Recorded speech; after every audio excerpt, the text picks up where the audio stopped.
couple of people. Welcome. Are you welcome? Are you around here? Are you being invited? Okay.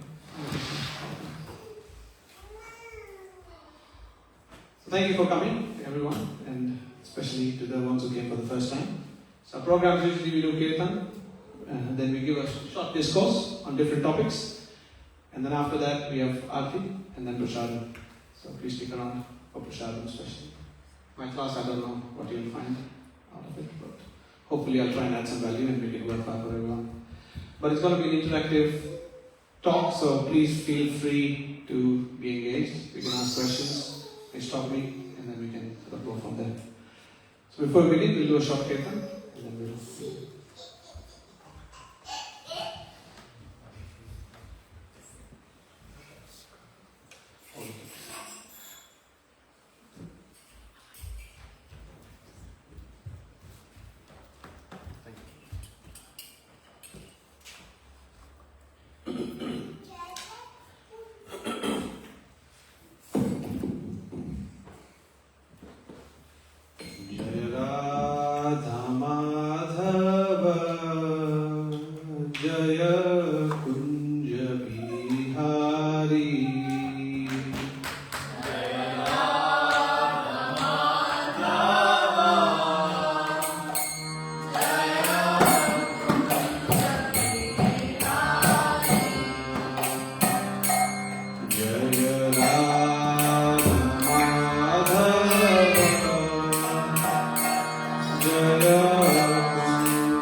Acharya Shri Radha Thakur ki प्रेम से कहो श्री कृष्ण चैतन्य प्रभु नित्यानंद श्री अद्वैत गदाधर शिवासदि गौर भक्तवृंद की श्री श्री राधा कृष्ण गोप गोपीनाथ श्याम कुंड राधा कुंड गिरिवर्धन की ब्रजभूमि वृंदावन धाम की मायापुर नदी धाम की जगन्नाथ चैतन्य धाम की भक्ति देवी तुलसी देवी की सामवेद भक्तवृंद की all glories to December devotees, all glories to December devotees, all glories to December devotees.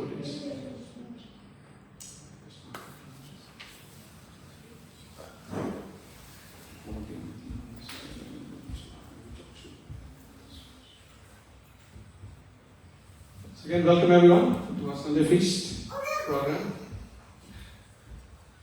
You're welcome too. So we could have been anywhere on this Sunday. I know if I was not asked to speak today, I would probably be at home also. But somehow or the other, we are here. And there is something that is driving within us. And I was thinking about it. Earlier today, someone, Viraj Prabhu, isn't feeling too well, so he asked me to talk. So I was thinking about this is something that we all think about, and I thought it might be a good way to discuss it on a Sunday afternoon, so we're all ready for Monday and the week ahead for all of us. I'm sure you've heard about this topic. I'm sure it's a very common topic that is discussed everywhere. Everyone talks about it, everyone discusses it. But I think it's very pertinent to discuss it as much as you can, because, it's like, have you heard about, and that's why I chose the image of a compass, yeah? You walk, if you want to know a direction, if you want to go somewhere from point A to point B, yes, we got navigation, GPS, but we still need us to be guided every step. You say from here you're going to the CBD, there's 5 different routes to get there, right? One will be shorter, one may be longer. But at every given time, every given moment, you need to know what's the next step, what turn am I taking, where am I going. So like that, we got the compass to constantly guide us. So if we discuss these topics on a regular basis, eventually we'll get where we want to get. Yeah. So with your permission, we'll discuss this. Well, give me 1 second, let me just get set up. So when I was singing, I saw, and including myself, you'll see there's a phone on most people's mats. Yeah, there's weapons, and even mine. There is these weapons we call of mass distraction. Yeah. Yes, that's correct. She also agrees. So there is weapons of mass distractions. Right? We're all distracted.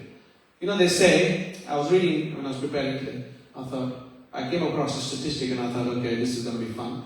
So, there's, what the average focus time nowadays is in today's day and age? What's the average time a person can focus?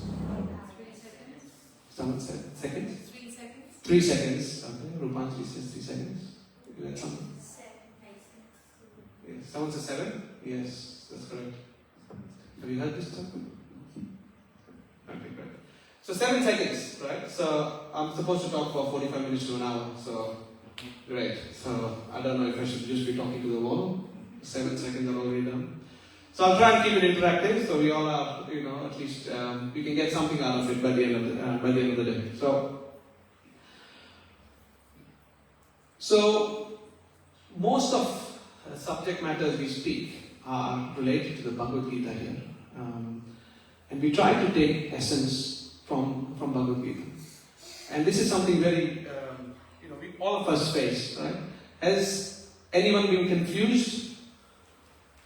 Yeah? Have you been confused? Do you feel sometimes you don't know where to go? Do you sometimes feel it's just only you that is happening to, that my problems are, one very big nod here in front, huh? My problems are the biggest, yeah. I mean, I've felt that as well, that why me also? All of those questions come about. A lot of times. Big, small, some people may have big problems, some people may have smaller problems, but they're still problems, right? So, similarly, Arjuna also faced this problem 5,000 years ago in the battlefield, in the middle of the battlefield. Right? So there is this verse, if you can also recite together, it would be nice. So I'll go slowly. Kalpanya dosho fahata swabhavaha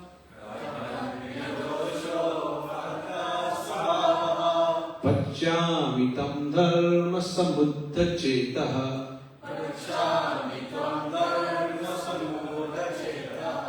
Yachreyashani shitan bruhitan me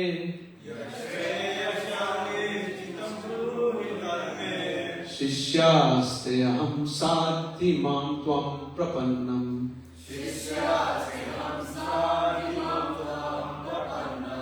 Someone like to read the translation, please?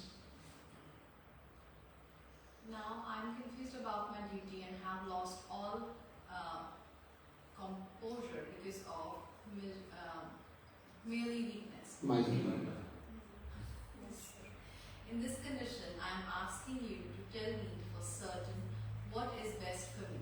Now I am your disciple and a soul surrendered unto you. Please instruct me. So you can see clearly, thank you. So you can see that Arjuna is very, very confused of what to do next. Yeah? Arjuna is very, very confused. And oftentimes we face this trouble. Right? What do? We turn to friends, family, and so on, or near dear ones, or our trusted ones. Obviously, Arjuna turned to none other than Krishna, his best friend, in the middle of a battlefield, just to get the right answers. Now, do you think, just for a moment, you don't have to say anything, but just let's take 10 seconds and reflect on your problems that we are facing today, and for a second, Arjuna's problem. So for those of you who are not aware, Arjuna was facing his teachers, his own family, his brothers, and so on, across on the other side. And he was going to try and kill them to win the battle for something. And he was confused. Why am I doing this? Right? So it's a matter of, as they say, life and death in this case. Right? So just take 10 seconds or 15 seconds. Just think about our issues that we're going through, because it's a very relevant discussion to sort of really introspect. So I'll give you 10-15 seconds. You don't have to say it, but just think about it and let that be with you throughout the session so we can discuss it further.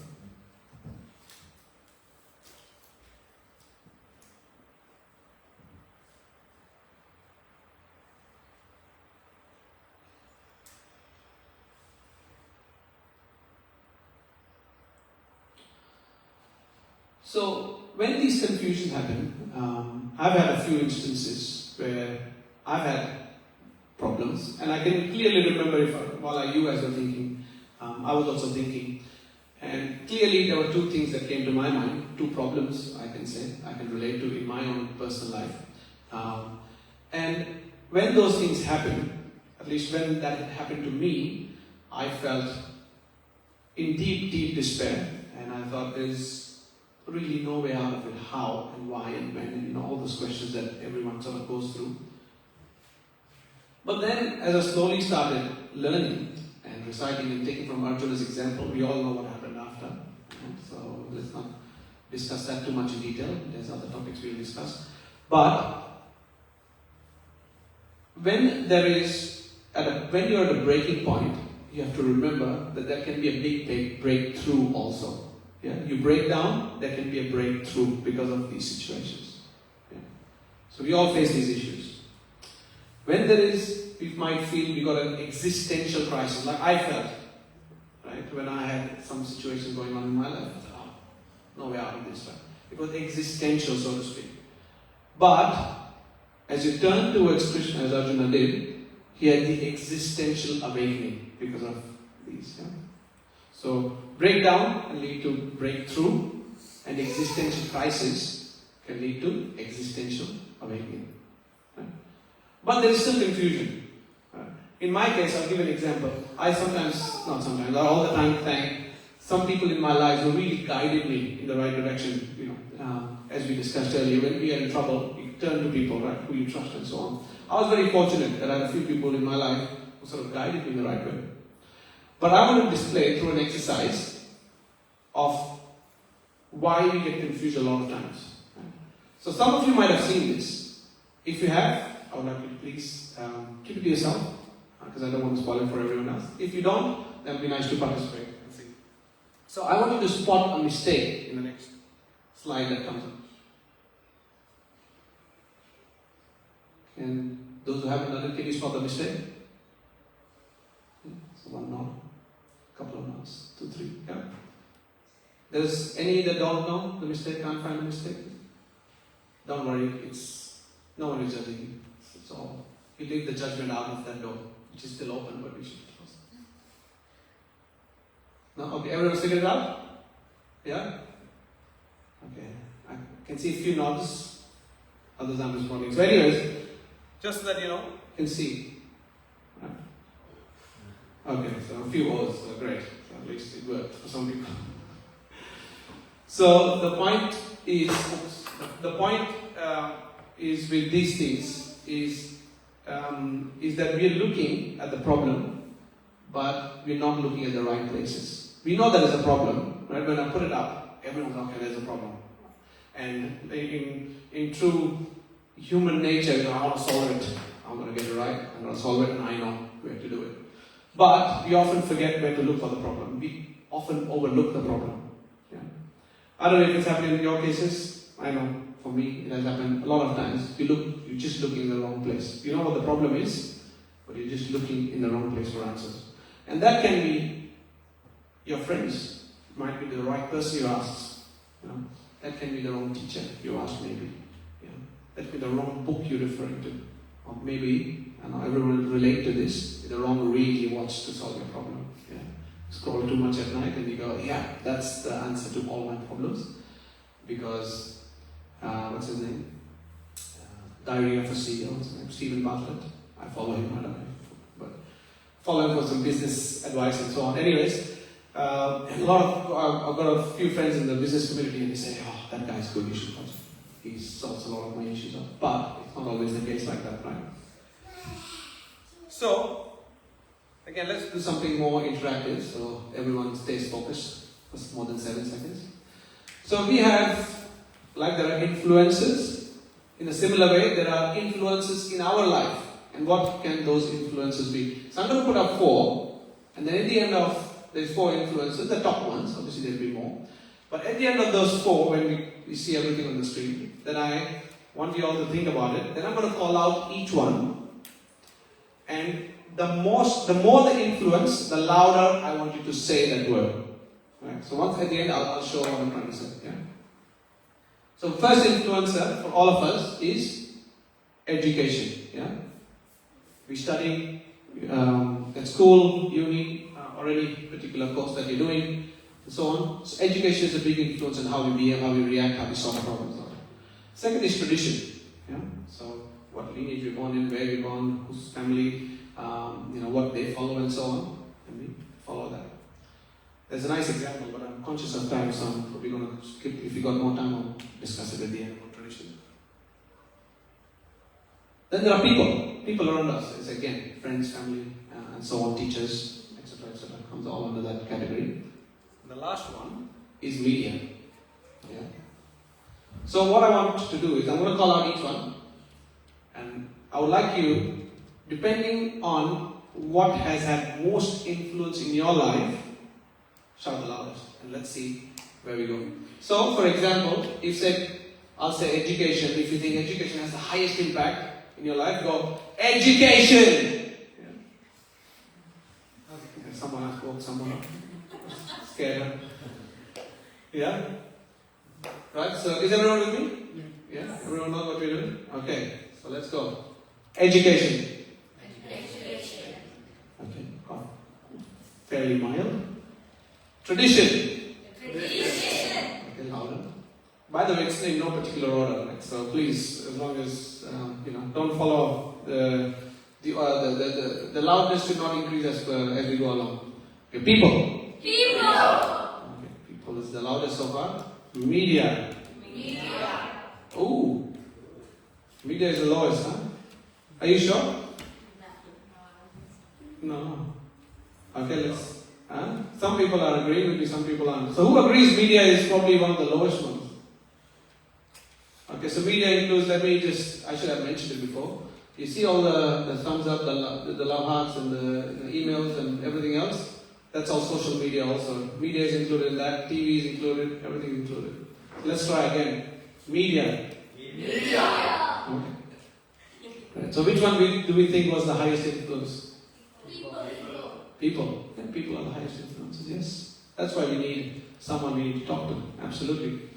But I want to show you something that will sort of give you something to really think about. It's a small video also, but I want to first show you something. So, this is His Holiness Bhakti Tirtha Swami Maharaj. He is one of the stalwarts of ISKCON. He was one of the most charismatic, dynamic preachers, especially in Africa. He's American. He's American body. He's American born, black body, but African descent. But he's one of the most powerful leaders ISKCON has had. And he said something very nice. What society considers normal is often not natural, because normal people accept the values of an insane world obsessed with material accumulation rather than inherent spiritual worth. Yeah? So, I recently came across this video. It's fairly new, and it'll give you something to think about.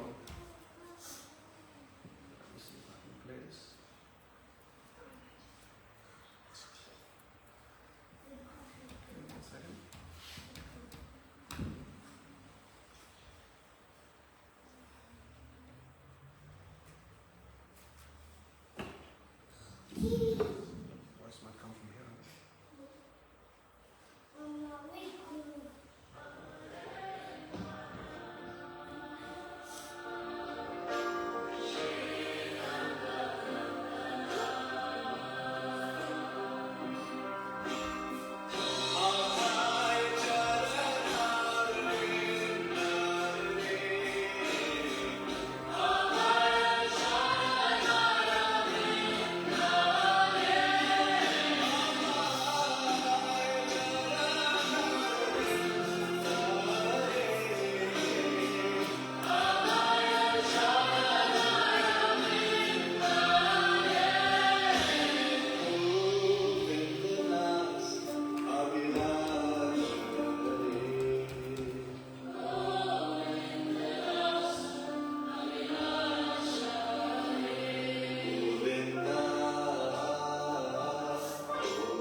So you get the point of the video.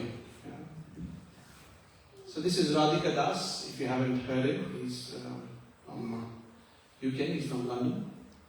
He's been here before. He's quite a powerful kirtaniya. Anyways, when I saw this, does everyone agree with this, or where do we stand? Please be honest. There's no judgment, as I said here. Please be honest. Where do we feel about? What do we feel about this? It'd be nice to hear some thoughts. Sorry, peaceful. Okay, it's a peaceful.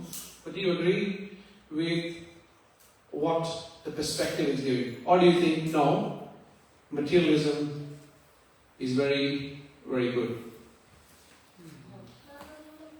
Everyone is smiling. No, as I said, it is important. Is it not important? Where do we stand? Huh? Sorry? Huh?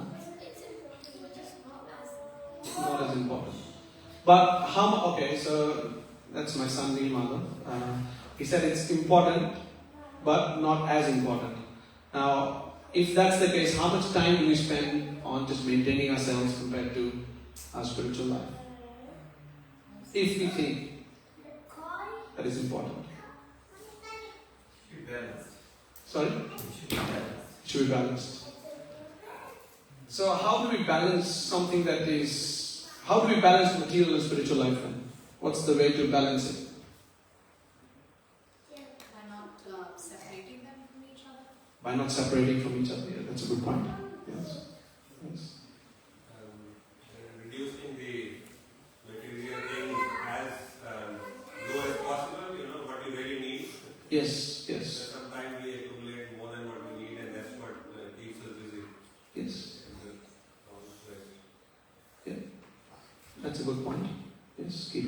any more thoughts? Probably you mentioned earlier about balancing it. You got something in mind that you'd like to share? I think you need to be aware of what's happening and what your purpose is, what you're looking for. And I think, sure, like, because we need to do material things for daily life as well, but we need our spiritual connection as well at the same time. Yes, absolutely. So then what do you think if that begs a question to me? Because indeed, when I was sort of getting to know more about spirituality, one of the biggest questions I had at that stage, similar to what you just said, is yes, there needs to be balance, but they are two separate things. Right? They're two very, very different things. So how do I balance it? There are things that they ask me to do that might not align with my spiritual thoughts, and there might be things on the other way also. So how do you balance those things which are not balanceable, so to speak? Too much to think of Sunday night? You want to relax Sunday night? I came just for food and this guy's asking me all these questions. So you want to say something? No, I'm still thinking maybe it's the right question of the answer. Maybe something like detachment, Attachment? Yeah. So it's like, Detachment, yes. yeah, so I don't know, how it's possible, but somewhere you have to detach yourself from that Yeah. and find some kind of spirituality. Yeah, true. See, look, none of these are wrong answers, just so that you know. I'm just getting everyone to sort of just think a bit more, to introspect. It's very important to introspect, because in today's day and age, life is so fast, we're expecting answers very quickly. Patience is lacking in all of us.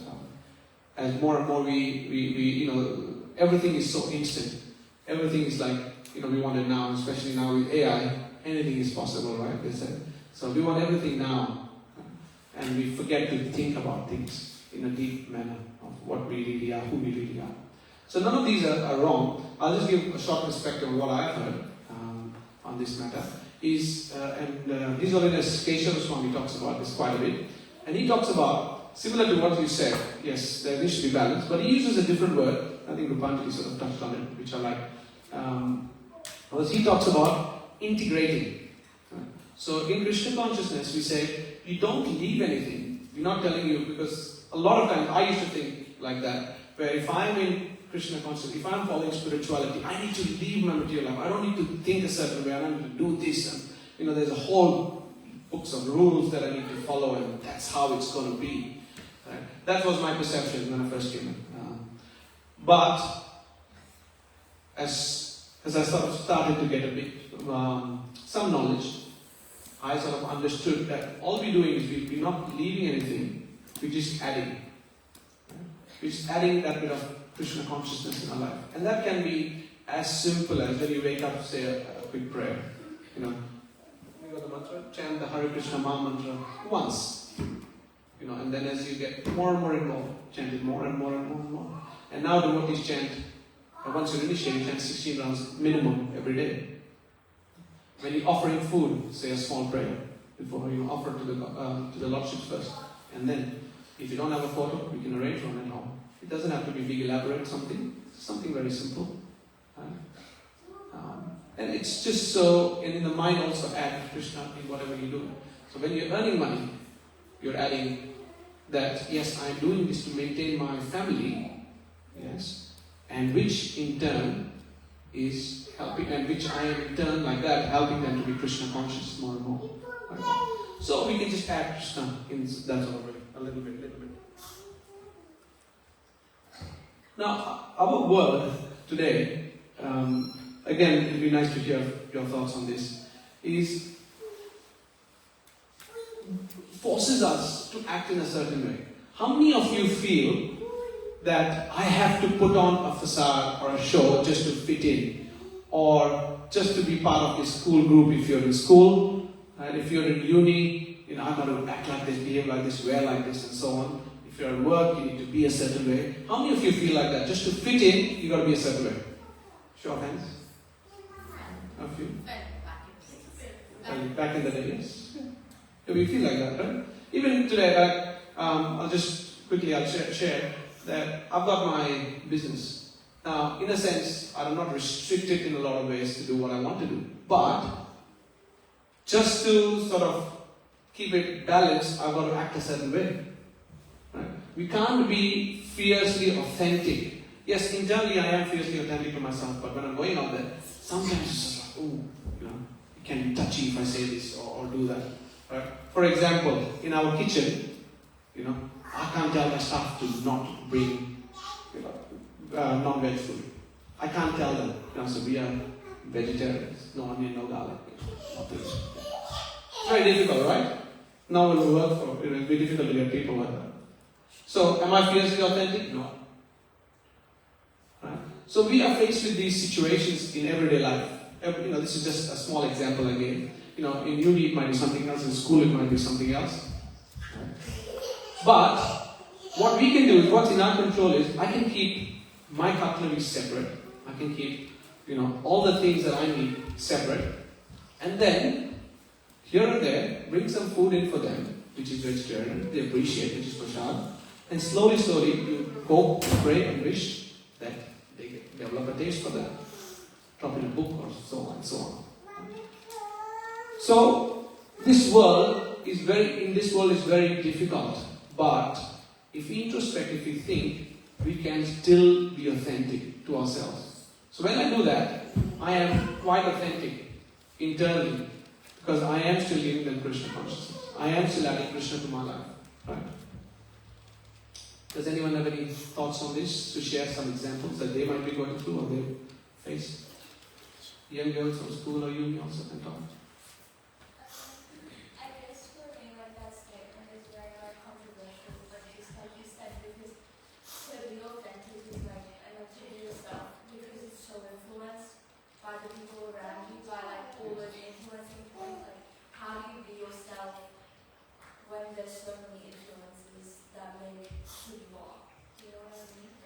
Yes. So, I really like what you said, because you said who you really are. Now, do we really know who we really are?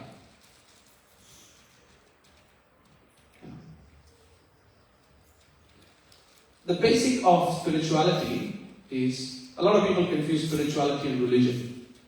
A lot of people confuse spirituality and religion. They are quite separate in a lot of ways. Spirituality, there's a basic principle in spirituality, and that is, we are not the body, we are the soul. So most of the things we do is for the body, not so much for the soul. So if you really say the true sense of who you really are, is you are the soul within you, and not what appears when you see in the mirror. Yeah? So to be authentic to yourself really means to do something that your soul really likes, not only your body. So your body includes your mind, and so on. And that takes time. But that's what the scriptures teach us, is to be true to yourself, you need to know who you really are first. Does that make sense? No, I can still see a question. Anyway, we'll go through and we can probably talk at the end also. You can ask more questions. So. Any marketing students or psychology students in the house? Yeah, a couple of months. No? Okay. I think most of you wouldn't have seen this, the Maslow's hierarchy of needs. I was going to say theory. Somehow managed to merge both those words. So we see that everyone has certain needs in life. Right? I think we spoke about material needs. So you see the bottom two are the material needs. Yeah? Is everyone with me? So the the physiological needs. Yeah? So air, water, food, shelter, clothing, etc., etc. They all come under physiological need. We really need that to survive. Right? Forget about spirituality. If you don't have those, as some of you said, it's important. We're not even thinking about spirituality. We first need to exist to practice spirituality. Right? So absolutely, very important. Safety needs, security, employment, working, which is again material, right? Studying, so on and so forth, resources, health, property, yes, we need a shelter, etc., etc. All of those things, and some savings. And some people say Bitcoin.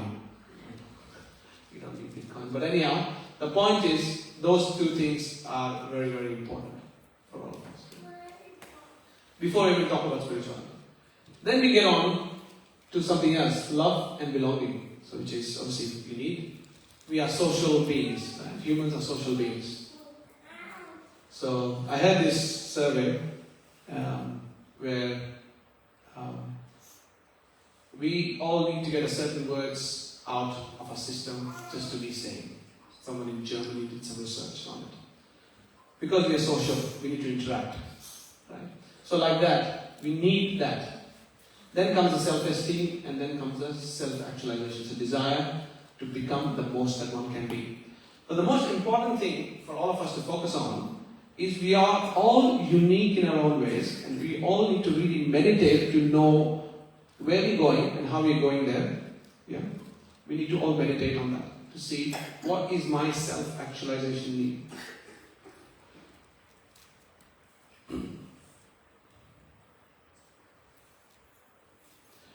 So one of, you see his photo here, it's probably not very clear, but Srila Bhakti Vinod Thakur.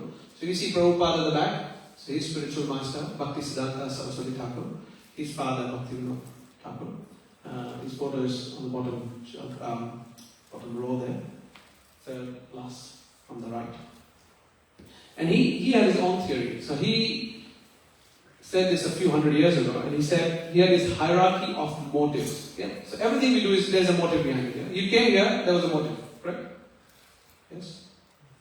It can be someone pushed you to come, friend said, hey, you need to come today, and you might have come because of that. Or you might say, no, I'm genuinely interested, or I'm genuinely curious, I want to go. I know my son came just because he wanted to get out of the house. That was his motive. But there's a motive. Everyone's come here for a reason. Right?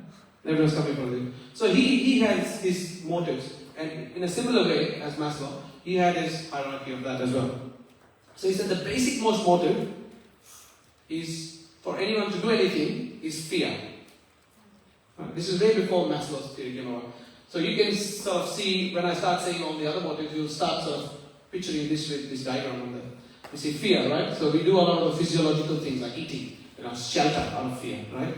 And so on. Right? Clothing, you use fear, might be popped, whatever, I might feel cold or whatever that is. Right? So that's his first thing.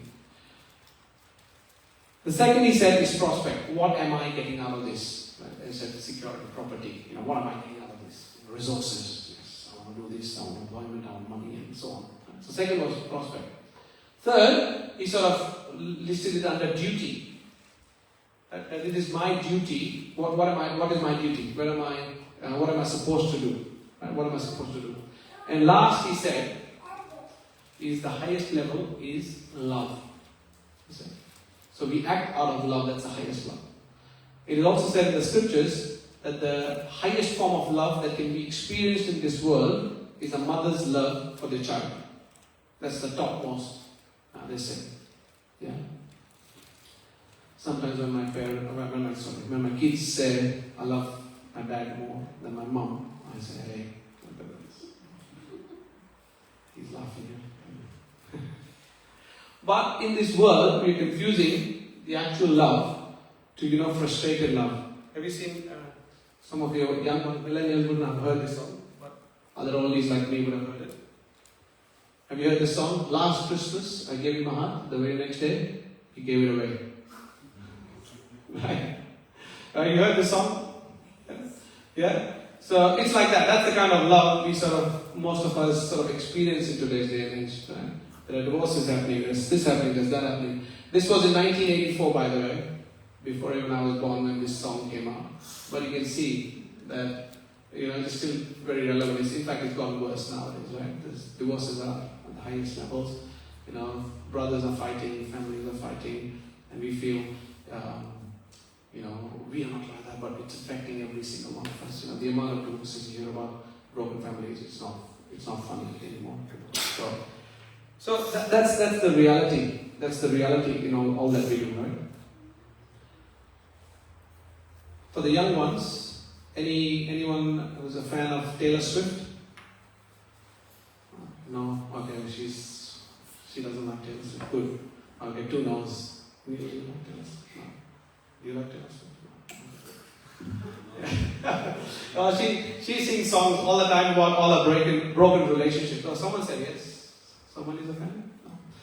So anyways, she talks about all of these broken relationships. She makes songs on these broken relationships. So you can see, all that is happening, and that's all mainstream, right? So anyways, let's get on with some answers.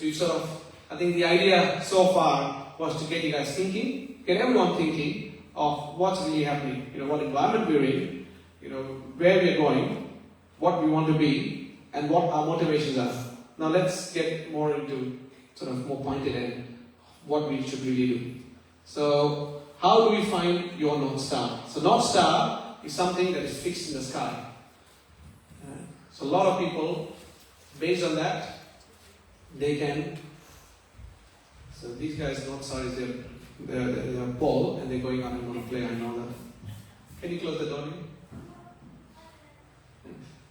So North Star is something that is fixed in the sky, and then based on that, you can find your direction, your path, because that's something that's fixed. So you need something like that as well to where you want to go. So that's very important. So how do you find that? That is very important. Now, one of my great heroes in ISKCON is a spiritual guru by the name of His Holiness, His Grace, Vaishashika Guru. Okay, before I actually get there, this is another one that I want to talk. Is the quality of our questions determine the quality of our life. This is very important. He says that, Vaishashika Prabhu says this. It's very, very important. It might be something very basic. You might say, oh yeah, I've heard of this, what is he talking about? I know all of these things. But really, I want you to take 10-15 seconds and really think about it. The kind of questions we ask on a daily basis. How we interact. You know what where the word question comes from? Anyone? Quest. That's right. Quest. It comes from quest. What does quest mean?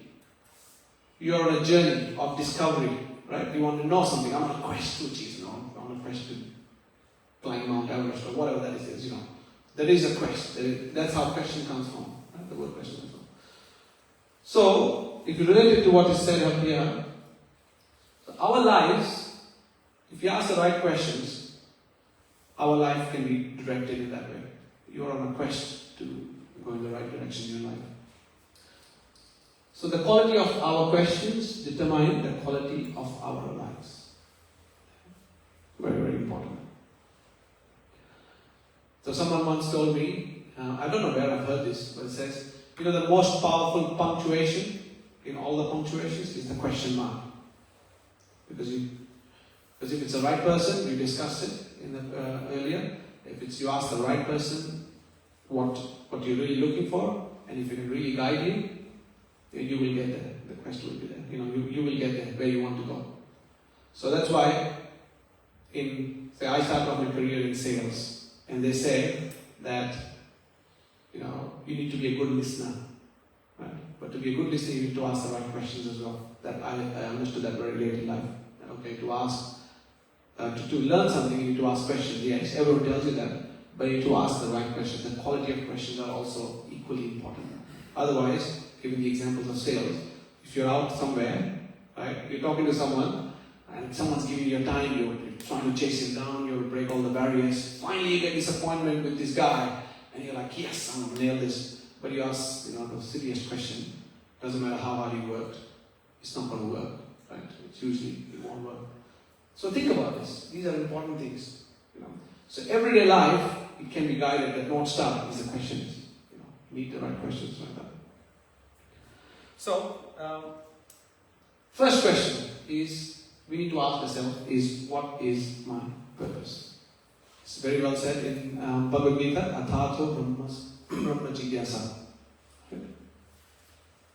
That life is meant for us to inquire.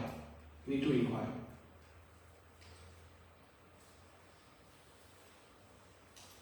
So we are, as I mentioned earlier, we are curious beings. So being curious, we are always interested in what's. So Prabhupada says this very nicely. I can't find it. He said it very nicely. Where we are always trying to find meaning behind everything because we are curious beings. He says. But he says we forget to find the most important meaning behind who we really are, and that is that we are the consciousness. We are the spiritual consciousness, like that. And we often don't ask these questions.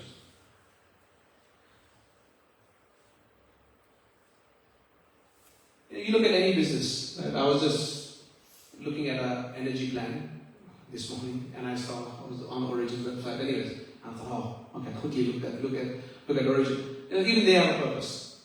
Right? It's a business 101. Wherever you go, anything you do, they'll all have a purpose. Right? They'll have a vision. Do we have one for our lives? We work for all of these companies. Right? We work for all of these companies who have a purpose, who've got a vision, who've got a mission. But do we have one for our own lives?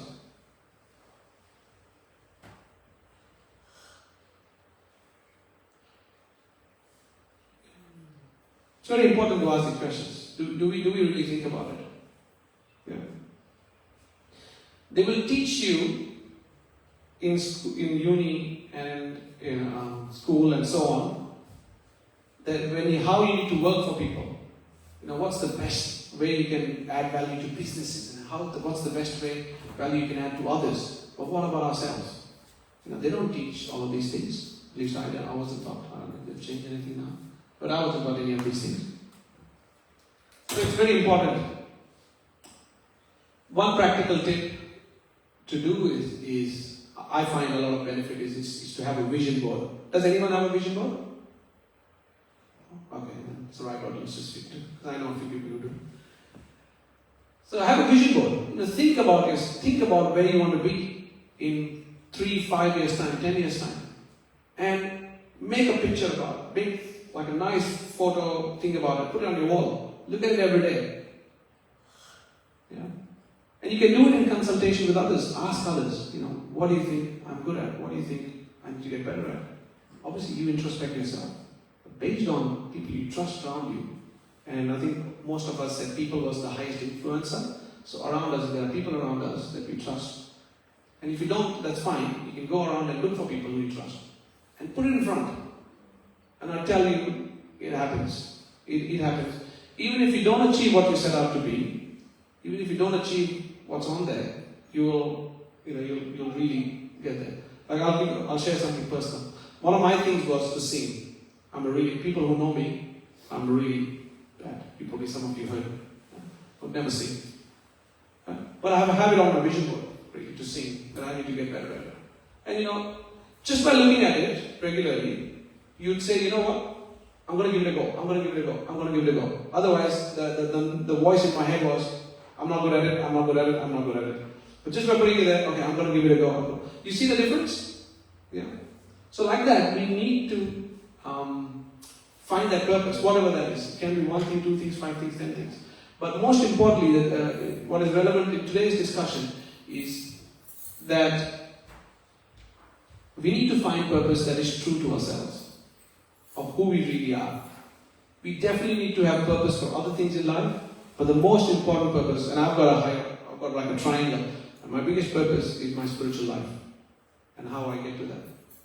Because at the end of the day, when everything goes away, that's what's going to matter to you. When everything goes away, just imagine whatever stage of life you're at, right? From the youngest to the oldest. Right?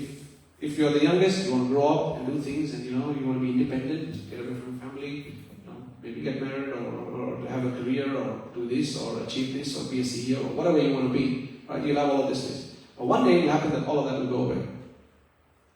What are you trying to do at the moment? Right? It's just you. And we often forget that relationship we've got with Krishna is very individual, it's very personal, it's one-on-one. It's not going to matter my son was here. It doesn't matter who he might be my son in my next life. I don't know. I don't know what's going to happen in my next life. I'm going to be here, lower plan, higher plan, but the relationship is Krishna is our father. Krishna is our father. Right? That's clearly said in Bhagavad Gita. He's our father. So we need to have that one-on-one relationship with him. So, in the vision board, it needs to be personal. It needs to be a spiritual life, it needs to have enough weightage. Now, you might have situation in your life where you're not there as yet. Right? You are not there to focus completely on the Spirit, that's fine. But as I said, the voice in your head will change. That I can guarantee. I don't know if you'll get there. That I can't guarantee, only Krishna can guarantee. But what I can guarantee is the voice in your head will definitely change. Right? So these are some practical tips. Associate with the right kind of people. That's another good one. In a journal, write some things down. Whatever you feel, just write it down. And eventually you will see there's so much clarity of thought. Yeah? Okay, so let's keep moving. This is one of my favorite topics I've been talking about. I'm just conscious of time. It's almost 7. Second is, how may I be of service? Right? So this is what they call as an aligning question. It aligns with your life. How can I be of service? Now, who all are here for the first time? Can I please? Yeah? A few? Yeah? Did you feel like that? I was like, oh, I don't know where I am. Yeah? You walk into a room. First, okay, I don't know, he's talking to me, he's trying to ask me questions. I don't know who I am, where I am, first time I'm here, I don't know what the etiquette is. I'm going to sit up. He's here for the first time, he's on the chair. I'm sitting on the floor. Where do I sit? What do I do? Do I go in the front? He might bite, I don't know. Whatever that is, right? That awkwardness is there when you do it for the first time. But, for example, if you come up, what's your name? Sai? If Sahil comes to me and says at the end of this, he said, may I be of service to you? How can I be of service to you? And I say, you know what? Can you please help me put these mats away or do this or that? And the next time he's here, and I know, hey, Sahil, can you please, do this? The awkwardness suddenly goes away. Right? So to discover yourself, to know who you are and what you want to be, that is very, very important. Right? Because we are all socially awkward in this world. I'll rephrase that. We are all awkward in this world, not socially awkward, but we are all awkward in this world because we don't know what the real purpose is, why we're here for. So we need to ask questions. And the way he got there was asking a question, can I be of service to you? And then really sort of getting that awkwardness out. So in that way, if you ask the right questions to the right people, you might get the right answers to all your problems. Mahatma Gandhi said it very nicely. It's like the best way to find yourself is to lose yourself in the service of others. Yeah. There are so many people here. I can give so many examples. I can keep going with this also. One of the other saints in our tradition, Sanatana Goswami, he said that when he met his spiritual master, Chaitanya Mahaprabhu, he's the one who started this movement. He is the one who envisioned 500 years ago that this Krishna conscious movement will spread to the West, every town and village. So one of his disciples, Sanatana Goswami, asked his spiritual teacher, which is Chaitanya Mahaprabhu, he's like, he said, why do I exist and what's my purpose in life? He asked him, right? And he guided him. And he said, one of the things he said is that you are a servant of the servant of the servant of the servant, which means basically you're serving someone, and that's how you'll find yourself. So that was this a basic thing in our philosophy, right? Now some might think, Sahil might think, okay, this, he's got the mind, he can say, okay, put the mats away and whatever it is. Right?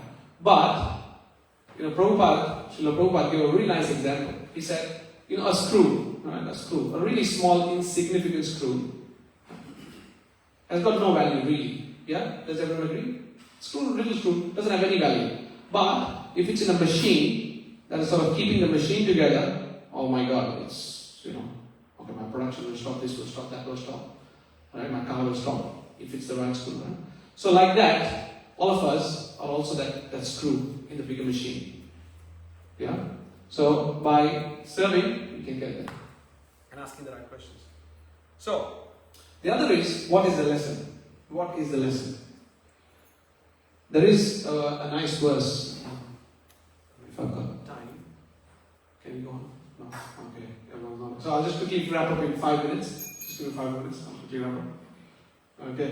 So, there is this beautiful verse. I'll just read it quickly. I won't read the verse, but I'll just read the meaning. This is Brahma in Canto 10. I think it was chapter 14. Brahma's prayers to Lord Krishna. He says, "My dear Lord, one who earnestly waits for you to bestow your causeless mercy upon him, all the while patiently suffering the reactions of his past weak deeds and offering, your respectful obeisances within his heart, words and body, is surely eligible for liberation, for it has become his rightful claim." Basically, what it's trying to say in this verse is that there have been so many things in the past that have happened to us. Again, I'll probably share my example. I lost my dad when I was young. And when that happens, you think, "Oh, why me?" And all those questions come about and so on. But, funnily enough, my mom sort of took me to an astrologer. One of the first things, they pulled my charts and whatever it is. One of the first things he said was in Hindi, he said it, this was back in India, he goes, "Ye ladke ko uske pita ka sukh nahi hai." Even before seeing anything else, right? Even before seeing anything else. And he goes, and I was startled. I never believed in astrology, I was like, what? How does he know? And he didn't know me by anything. He doesn't know our family, nothing at all. First thing that came out of his mind, of his mouth. And I go like, oh. And then anyways, slowly as I read things and did things, and I understood more, it's all coming from my past life. He saw that I did something in my past life, right? And I'm not going to go into details, but that's why I have this. Maybe I did that to someone else in my previous life. I don't know. I'm just giving an example. But people can see that. So, the question doesn't need to be, why me? The question needs to be, what is the lesson in this for me? Right? We need to learn from our past lessons. Right? That was the whole point. You can add a few more examples. But, quickly, because there is an intelligence behind everything. It doesn't happen to you by chance. Nothing happens to you by chance. Right? I'm from Mumbai. Now in Mumbai, you see there's a train every 2 minutes. Right? And you might think, oh, I just stand on the platform 2 minutes, the train is coming. It's just coming. This is coming. It just happens by chance. Does it? No. There's someone sitting behind somewhere and controlling the whole network. Really. Right? We think, oh, I'm flying.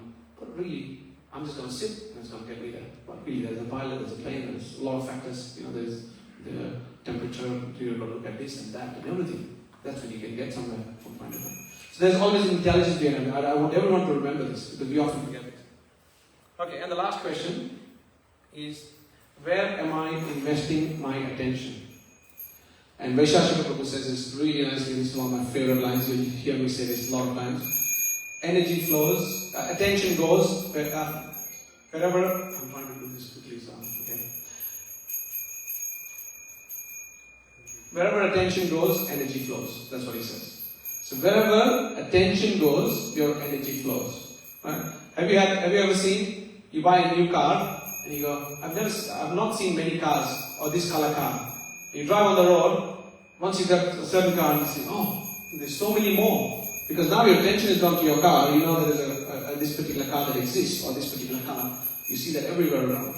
If you haven't noticed it, do that. Try it. You'll see. So wherever your attention goes, the energy will certainly flow. Okay, so sum it up. We all need to think what my purpose is, how may I be of service, what is the lesson. Don't take it personally. Something's happening to you. I don't want to say you deserve it, but that's not my place. But maybe we all do in a certain way. So don't think why me. Think about, okay, what's the lesson in this for me? Right? And where am I investing my attention? As I said, the vision board is a nice example. Some practical tips to take away. Associate with the right sort of people. You are the average of the 4 people you associate with. Right? You are the average of the 4 people you associate with. So you need the right company. You need the right tools. You look at a tradie, they're building a nice big building. They have all the tools, perfect. Help them make it quicker. Right? So we've got all of these tools. We need it. If you're serious about coming here, then all of these are very, very important. So I've already gone over my time. So my sincere apologies. If anyone has any quick questions, we can take. Otherwise, we'll rise up for us.